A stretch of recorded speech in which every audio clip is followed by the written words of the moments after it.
경제협력개발기구 OECD가 올해 한국의 물가 상승률 전망을 크게 높여서 5% 가까이 오를 것으로 내다봤습니다. 반면 경제 성장률 전망치는 낮췄는데 제재 1분기 경제 성장이 부진한 성적을 보여서 연간 목표치인 2.7% 달성에 빨간불이 켜졌다는 목소리가 나오고 있습니다. 강희경 기자입니다. 무섭게 치솟는 물가가 더 가파른 오름세를 보일 것이라는 경제협력개발기구 OECD의 전망이 나왔습니다.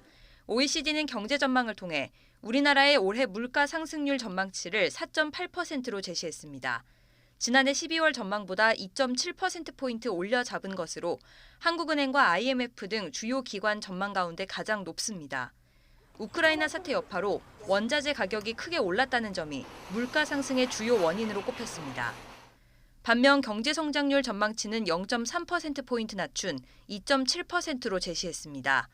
민간 소비와 기업 투자가 회복을 보일 것으로 전망하면서도 물가 압력과 공급망 차질 등으로 소비 회복 속도가 완만할 것으로 내다봤습니다. 실제 지난 1분기 경제 성장 상황도 그리 좋지 않은 것으로 나타났습니다.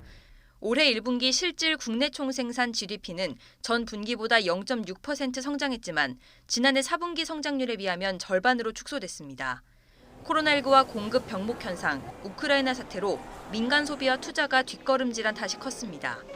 부진한 성장률 때문에 한국은행이 목표로 제시한 올해 2.7% 성장이 어렵지 않겠냐는 관측이 나오지만 한은은 조심스레 낙관적인 전망을 내놨습니다. 남은 분기 동안에도 이게 이제 산술적으로 계산을 해보면은 매 분기 전년 대비 매 분기 정기 대비 0.5%씩 성장하면은 2.7% 달성은 가능한 것으로 이렇게 나왔습니다. 지난해 1인당 국민 총소득 GNI가 3만 5천 달러를 돌파했다는 점은 긍정적입니다. 원화 기준으로 1년 전보다 7.2% 증가한 건데 국민 총소득이 3만 5천 달러를 넘어선 건 이번이 처음입니다. 특히 지난 2019년부터 감소세를 보이다가 3년 만에 증가세로 전환했습니다.